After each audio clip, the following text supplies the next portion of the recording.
자, 어제 김건희가 153일 만에 등장을 했습니다. 야, 그 오랜만에 보니까 반갑더라고. 희한하더라고요. 근데 그 153일 만에 등장하게 된 이유가 있잖아요.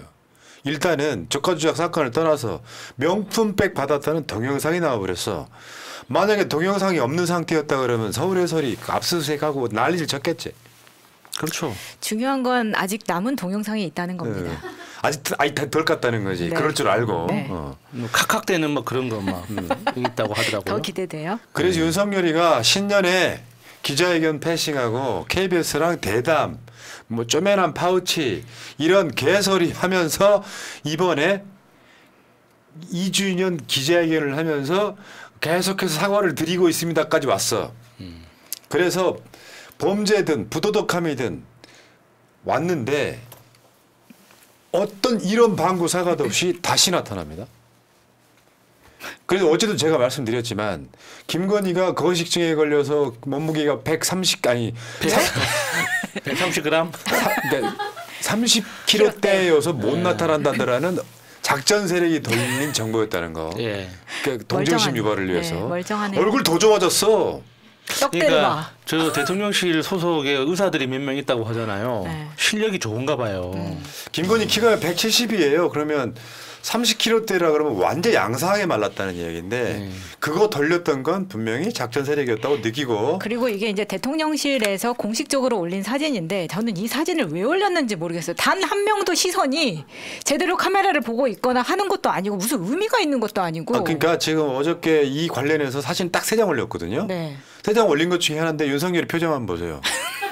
자, 넘어가시고. 미래를 향하는 진취적인 한 걸음. 내가 제일 빡쳤던 거는 이제 이 다음 사진인데 이것도 한번 보세요. 김건희하고 지금 캄보디아 정상 부인이죠. 네. 여기까지 뭐 이 사진은 그렇다 치자. 이 다음 사진. 요거는 한 나라의 정상 부인을 매기는 거죠? 정상 부인을 시중드는 느낌으로 줘버렸어요. 아니 저 상황이면 정반대가 돼야지 안내라고 한다면 그 많은 사진 중에 어떻게 저런 고개를 숙이고 뭔가 이렇게 수발을 드는 듯한 모습의 사진 올립니까? 누가 보면 김건희가 지금 캄보디아에 국빈 방문 중인 줄 알겠어요. 그리고 나머지가 통역이 옆에서 붙어서 지금 통역하는 것 같은 느낌입니다. 그러니까 저 사진을 누가 골랐는지 너무 뻔한 그렇죠. 짐작이 되는 거예요. 누가 골랐겠어요. 그리고 근데 이 김건희 재등장한 그 사진이 공개된 게 거의 6시간 만에. 네. 안 그래도 오늘 오찬을 했다고 했는데 오후까지 계속 시간이 안 나와가지고 그러니까 사진이 안 나와서 새로 고침을 수백 번을 했거든요. 굳이 이렇게까지 시간 걸릴 일이 뭐 있냐. 계속 그러니까 눈치 이렇게 봤다는 기다리는 거죠. 사람이 많은 걸 아니까 예쁜 사진을 골라야 되는 거잖아요. 너무 당연한 거 아닙니까? 얼마나 고민이 많았겠어요. 참, 네. 아니, 그러니까 이게 너무 뻔뻔한 거야. 여러분들 기억하시죠? 대선 전에 남편이 대통령이 되는 경우라도 아내 역할에만 충실하겠다였었는데 당선된 뒤에 고속도로 종점이 바뀌었죠. 그 사이에 명품백 수수했죠. 온갖 논란이 있었고 관저 같은 공사할 때 수의계약 논란이 있었고요. 그러던 자가 국민이 부끄러워서 못 나오던 자가 국민한테 죄송합니다라고 사과를 하지 않고 은근슬쩍 집어넣는 거 있어. 물론 그 바로 직전에 자기 수사했던 검찰들을 싹 바꿔치운 상태에서. 그러니까 뭐 그 김명신 줄리 논란도 있고 한데 그 윤석열이 검찰총장 임명장 받을 당시에 그러니까 김건희와 대통령 후보 당시 부인으로서 사과할 때의 김건희와 지금의 김건희는 각각 다 다른 사람이에요. 사진을 보세요. 얼굴도 달라. 실제로 보면 다른 사람입니다. 그러니까 내가 한 일이 아니니까 사과를 할 필요가 없는 거 아닐까요? 아, 그런 거였어? 예. 아, 뭔 이야기를 이렇게 길게 하나 했다. 어제 그 논평 중에 이런 얘기가 나왔어요. 김건희가 가야 할 곳은 외교 오찬장이 아니라 검찰청. 지금 상황은 그렇잖아요. 네. 저 부분을 캄보디아 그 정상 부부도 알고 있었을 겁니다. 네, 그래서 이 정부가 오래가지 않을 거라는 거를 직감적으로 거기도 뭐 외신 없는 거 아닌데 네. 대사관 없는 거 아닌데 당연히 국내 사정 다 알고 들어오는 거예요. 그러니까 이게 그렇다니까요. 사람이 있잖아. 뭐 외교상 필요하면 그러면 왜 검찰들 그 중앙지검의 뭐 검사들 바꾸기 전에는 윤석열이가 왜 다른 나라 정상 왔었잖아 얼마 전에도. 왜 근데 그때는 얼굴 김건희 못 가. 예. 그러니까 검찰들 바꾼 다음에 국민들 보라는 듯이 사과도 없이 나타나는 거에 대한 이 불쾌함. 그게 나중에 이제 윤석열의 이제 탄핵으로 이어지는 그런 느낌인데, 지금 어저께 윤석열이가 초선 당선자들과 만찬을 해서 언론 헤드라인 한번 볼까요? 그런데 김건희 최상병 특검법 거론도 안 했다. 난 그냥 저런 내가 입에 쌍시옷까지만 나왔지. 뭐냐면 저렇게 불러서 만찬하고 하는 것 자체가 최혜병 특검, 김건희 특검에 반란표 나오면 안 되라고 주는 메시지인데 거기서 윤석열이가 그 이야기를 꺼내요? 그러니까 그 이번에 저 만찬에 참여한 당선자들 그 몇몇의 특징이 공천하면 100% 당선되는 사람들 있죠. 그러니까 선거운동보다는 공천 자체가 중요했던 사람들. 그런 사람들만 골라서 불렀더라고요. 그러니까 현장에서 그 지역에서 자기 실력이 없으면은 당선이 불가능한 지역에서는 아무도 안 불렀어요. 그러니까 강남이나 저 TK 지역에서 당선된 사람만 쏙쏙 불러가지고 너 내 편이지, 너 내가 공천한 누가 공천했는지 끼지면 안 돼. 이걸 이제 되새겨 주는 거죠. 예. 반면 민주당, 더불어민주당 초선 당선인 최혜병 특검 관철 선포식 진짜 완전히 멋있네요. 딱 부딪혀 있는 거잖아요. 완전히 지금. 다르죠. 네. 문제는 이거예요. 윤석열이가 본색을 드러냈다. 이런 표현합시다. 발톱을 드러냈다고. 수세에 몰리고 총선에 아주 참패를 하니까 2주년 하기 싫었던 기자회견까지 했어요. 그런데 지금 하고 있는 건 뭐예요? 자기 자신하고 김건희를 지키기 위해서 검사들 인사해버리고 방탄하고 있잖아요. 근데 그걸로 끝난 게 아니야. 지키는 걸로 끝난 게 아니라 공격 앞으로까지 지금 의도를 드러내고 있어요. 야당 탄압까지 다시 시작됐단 말이에요. 왜? 그게 뭐냐면 중앙지검 지휘부 개편에 맞춰서 문 전 대통령 전사위 수사 이첩 권한. 전주에서 수사하던 거를 이창수가 중앙지검장으로 오니까 끌어올리겠다는 거예요. 아, 요즘은 지검장이 직접 수사를 하나요? 그런 게 무슨 말이에요, 그게? 지검장이 그 근무지를 옮겼다고 해서 그 수사를 들고 가다니. 그러니까 야당 정치보복 탄압 수사를 하겠다. 내가 가끔씩 이런 표현하죠. 공세와 수세. 우리가 공세적일 때는 기분이 신나고 수세적일 때는 엄청 힘들잖아요. 쟤네들은 지금 공격하겠다는 노골적 의도를 드러내고 있는 거예요. 근데 지금 공격할 수 있는 상황이 아님에도 불구하고 자기한테 남아있는 아주 작은 권력을 가지고 이거를 굉장히 확대하고 제가 봤을 때는 또 본인 주위에서 보고를 하는 옆에 있는 비서관 보좌관들이 제대로 된 보고를 하지 않는 것 같아요. 본인도 지금 현실을 부정하는 상황에서 내가 가진 힘을 끝까지 보여주겠어. 지금 바로 그거예요. 바로 그건데 다음 거 한번 보여줘봐요. 검찰 인사는 김 여사 수사하려면 야권 의혹도 제대로 하라 메시지. 말하자면 그래 김건희 수사할게. 근데 제가 봤을 때는 출석을 시키더라도 공개 소환은 안 할 거고 압수수색은 당연히 없을 거고 어쨌건 김건희 수사를 할 테니 야당도 제대로 수사하겠다. 너 죽고 나 죽자가 아니라 나 살고 너 죽자. 그 의도를 그냥 드러낸 겁니다. 맞아요. 저기서 말하는 거는 우리 똑같이 그럼 야권 의혹도 하겠다. 김혜경, 김정숙 하겠다라고 하는데 저건 결과는 뻔하듯이 김혜경, 김정숙만 패겠다 지금 이거예요. 그러니까 우리가 이제 수세적인 상황 끝났어. 우리가 공세를 다시 나갈래. 총선 참패도 아랑곳하지 않고 김건희가 뻔뻔하게 나오듯이 윤석열이 저렇게 나오고 있는 거예요. 우리는 알지. 아, 저 새끼는 안 되겠구나. 1%도 봐주면 안 되겠구나. 이 느낌 주게 만드는데 검찰이 야권을 겨냥해 진행 중인 주요 수사 한번 보겠습니다. 제목만 한번 볼게요. 문재인 전 대통령 전사위 특별 채용 의혹, 더불어민주당 전당대회 돈봉투 의혹, 쌍방울 대북 송금 의혹, 경기도 법인카드 유용 의혹 이런 사건들을 제대로 수사할 거야. 니들이 김건희 수사하라고 했지. 우리도 이거 제대로 수사할게. 지금 이 메시지인 거야. 그러면 진짜 제대로 수사를 한다면 김건희는 구속 수사 사안이에요. 김건희하고 공범으로 적시되어 있던 모든 사람들 다 지금 감옥에 있습니다. 김건희만 지금 수사도 안 되고 재판도 안 받고 밖에 있는 거잖아요. 공범들은 전부 다 지금 구속돼가지고 감옥에 있는데 그 공범 중에 한 명이 김건희는 왜 구속이 안 된 상태에서 수사를 받습니까? 그러니까 이런 거예요. 네 흠은 어마어마하게 잘못된 것이고 내 흠은 야 뭐 이 정도 그럴 수 있지. 그 멘탈로 국가 운영하면 돼요. 마누라만 지키면 상남자가 되는 거야? 골 때리는 거고요. 여기서 키 중에 하나가 서울 고검장에 임명된 임관혁입니다. 정말 악명 높은 정치검사입니다. 여러분들 기억하시지 모르겠는데 문재인 정부 때 그때까지만 해도 윤석열의 검찰이 나름 그래도 뭔가 좀 이렇게 미련이 좀 남아있을 텐데 문재인 정부에서 세월호 수사를 본격적으로 들어가요. 세월호 특별수사단, 난 그때 패착이었다고 생각하는데 세월호 특별수사단이라는 걸 만들어서 마치 특검처럼 그 세월호 특별수사단장이 저 임관혁입니다. 근데 결론은 다 털어줬어요. 아, 그래서 문재인 정부의 실책 중에 하나가 그거예요. 세월호 사건을 그런 식으로 털어주게 만든 빌미를 준 거. 의도하지는 않았을 겁니다. 그 임관혁이 한번 보세요. 어떤 사람인지 대충 맛만 보여드릴게요. 부산지검 LCT 수사팀 확대, 수사검사만 8명. 여기에 보면 특수수사통 임관혁 부장 등 검사 8명. 이런 애들이 다 사실 다 털어주는 거예요. 털어주는 거. LCT, 털러 이용복. 들어간 거죠. 네.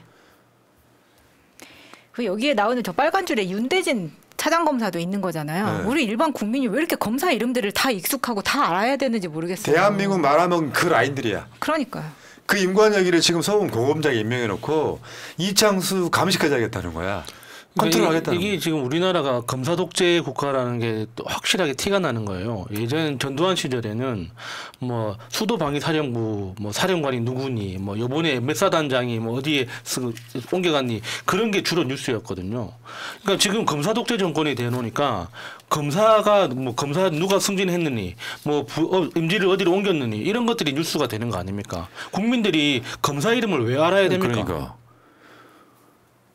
우병우 라인. 그러니까 우병우 라인이라고 하면 상징성은 그거죠. 박근혜 정권 때 박근혜 정권을 좌지우지했던 바로 그 정치검사들. 얘네들이 그대로 살아남아가지고 다시 민정수석으로 오고 다시 서울 고검장으로 오고 그 새끼들이 성장해가지고 윤석열 라인이 돼서 얘네들이 야당 탄압 수사를 그대로 하고 있는 모습을 여러분들 보고 계십니다. 자, 그 임관혁의 세월호 특수수단의 수사 결과 한번 보세요. 여기 제일 중요한 게 저기에 청와대 법무부의 개입이라고 했죠. 5번째. 그 관련자가 황교안하고 지금 민정수석인 김주현이에요. 다 떨어졌어. 황교안하고 그리고 우병우 직권남용이 아예 해당이 안 된다고 털어준 게 임관혁입니다. 그 임관혁이를 전 전주지검장이었던 현 중앙지검장 이창수 위에다 딱 꽂아놔요. 감시도 하고 컨트롤도 해야 되는 거예요. 그 임관혁이를 야, 너 고생했으니까 서울 고검장 가서 아무것도 하지 말고 서울중앙지검이나 컨트롤하고 있어. 자기도 못 믿는 거거든. 내가 봤을 땐 그래요. 그러니까 김주현 민정수석, 임관현 서울고검장 이 자들은 대표적인 정치검사입니다. 그 의도가 뭐냐고요. 그러니까 정치검사 소리를 안 들으려면 어떻게 보면 무색무취한 사람들 또는 형사부에 오래 있던 사람들을 데려다가 김건희 성역 없이 수사해라 이렇게 할 수 없는 자인 거예요. 누가 봐도 이 메시지는 김건희랑 나랑 지켜줘. 그리고 지금 이재명 민주당 수사해. 이 메시지를 줬단 말이에요. 그럼 뭐예요? 결론은 탄핵이에요. 고쳐 쓸 수가 없다는 거를 지금도 보고 있는 거잖아. 고쳐 쓰면 안 되는 자라는 걸 보여주는 거잖아요. 수천만 국민의 그 윤석열에 대한 비판을 검사 나부랭이들 몇 명으로 막을 수 있어요? 불가능합니다. 근데 얘들은 막을 수 있다고 생각하는 거야. 우리가 대치기 하면 돼. 그러니까 윤석열 입장에서는 내 시야에 검사가 한 명이라도 없으면 굉장히 불안한가 봐요. 그러니까 주변에 항상 검사 선후배들을 최소한 2-3명씩은 채워놓고 있잖아요. 어떤 방식으로든. 그러니까 진짜 심각한 문제입니다. 이거는. 뇌구조가 똑같거든. 멘탈이. 사실은 그들은 정치 검찰 공범이기도 하죠.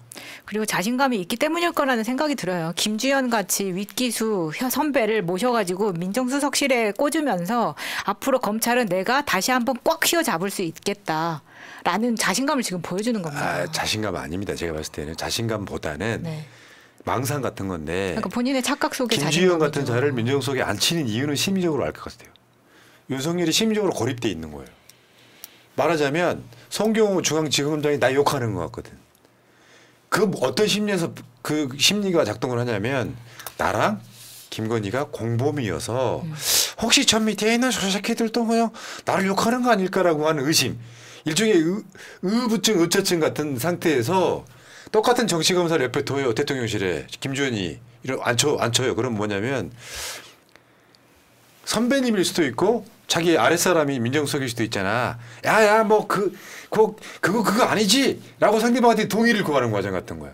그러니까 같은 정치 검사라고 하는 정말 역사적 그 못된 패거리들끼리 자기들끼리 공유하는 감정이 그런 거야. 그래서 윗기수 형님을 모셔온 겁니다. 왜냐면 나 형 지금 형한테 이럴 거야. 지금 약간 이런 거예요. 아니, 그래서 근데 형이 나이는 대신 또 나와서 어려요. 싸우려고 문제는. 하는 거죠. 기수로 잡으려고 하는 거니까 그러니까. 검찰에서. 아이고 이런 정권을 막장이라고 하는 겁니다. 그러니까 이게 이제 정치판 사람과 전쟁 같은 거예요. 막 말도 안 되게 등장해갖고 내가 네 애비다 이러면서 막 유산 낸나라 하고 있고 막 봤더니 막 혼외 뭐 친외 뭐 혼외자 뭐 이렇게 막 등장을 하는 이 족 같은 상황 어떻게 할 거야 이거. 네 씨. 여기까지 탄핵입니다. 탄핵. 이 자는 내가 봤을 때 정말 인생 험하게 끝날 것 같아. 이렇게 하는 정권을 나 본 적이 없어요. 앞으로도 안 나올 겁니다. 박근혜 임기 말을 보는 거하고 똑같은 느낌이에요. 근데 더 심하죠. 사실. 자 여기까지. 예. 사랑맘님 감사드리고요. 오늘 또 난님 아까 소개해드렸고 그 텐션업님 아까 그 사과하러 가셨던 그분 빠른 사과로 좀에 허무하지만 포나님에게 이중 고통을 드린 것 같아 저도 사과드립니다. 뭘 그렇게 사과를 주고받고 그래요. 사과할 거 있으면 해야지. 너무 감사하네요.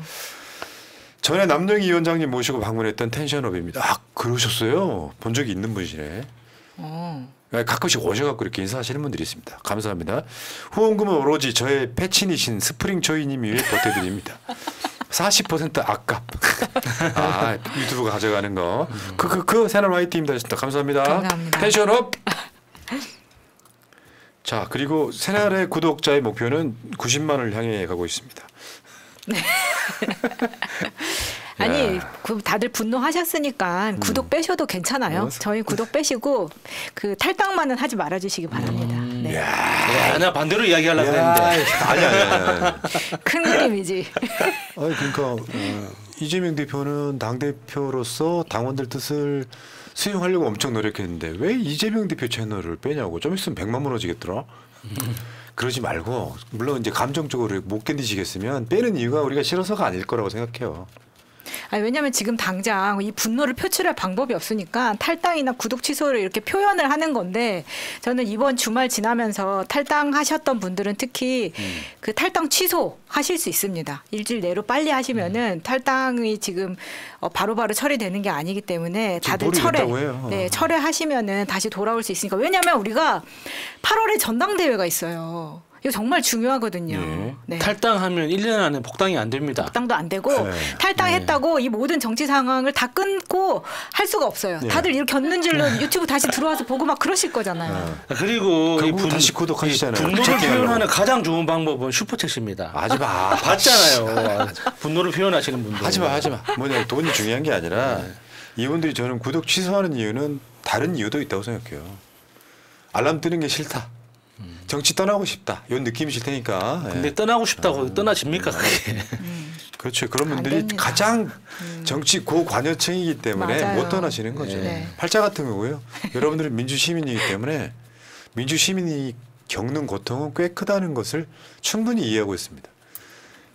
여러분들 구독을 빼셔가지고 유튜브 안 보면 상관이 없지만 날마다 방송해야 되는 사람들 입장에서는 굉장히 괴롭습니다. 이슈가. 자 감사드립니다. 어쨌건 마음고생들 하고 계시네요.